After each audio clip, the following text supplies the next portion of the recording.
So our original brew house was in Cedar Park, Texas, so that's northwest of Austin.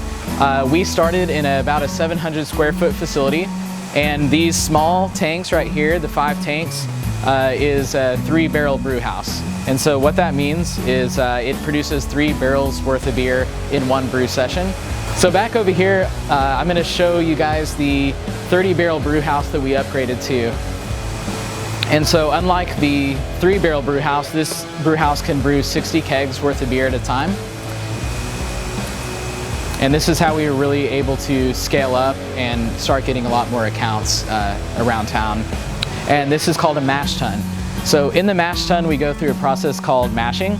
That's where you add a lot of hot water to the barley.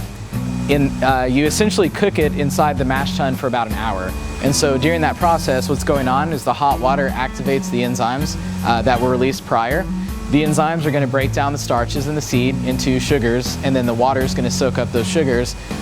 So essentially, we're making flavored sugar water inside of a tank for about an hour in the mash. After the mash, we want to separate the liquid from the grain, because obviously when you drink beer, it's not chunky like oatmeal, it's just the liquid part.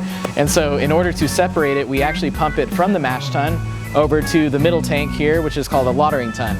So in the lauter, we are going to actually separate that liquid wort from the grain.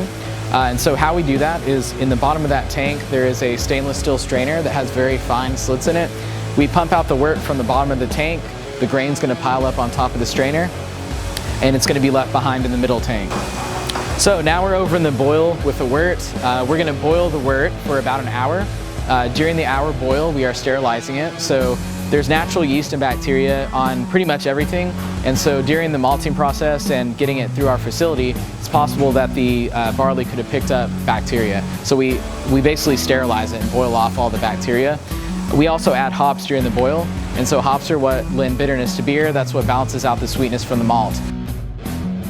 These buckets here are how we get CO2 out of the tank. So I told you guys during fermentation, yeast are metabolizing sugar, they're converting it to alcohol and CO2. So CO2 can't be trapped in this tank or the tank would explode. We have to let out the CO2. This is a really good example here. The CO2 is being expelled out of the tank, and this is basically kind of airlock system, if you think about it. We age our black lager called Senior Viejo for 6 months in a wooden barrel. And so that one takes not only 6 weeks to ferment, another 4 to 6 months to condition in the barrel. So it can be a long time, and that's why you'll get like specialty beers. You'll hear about small one-off beers or seasonals or specialties. That's where they come in, and you pay $15 for one bottle instead of $10 for a 6-pack. It's because it can take 6 months. Some take years even to make.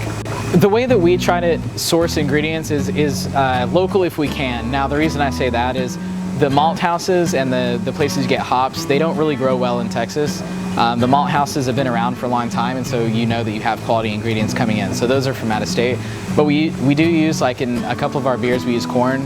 That is a traditional flavor. I kind of sort of touched on this earlier, but so we try to, again, source locally when we can.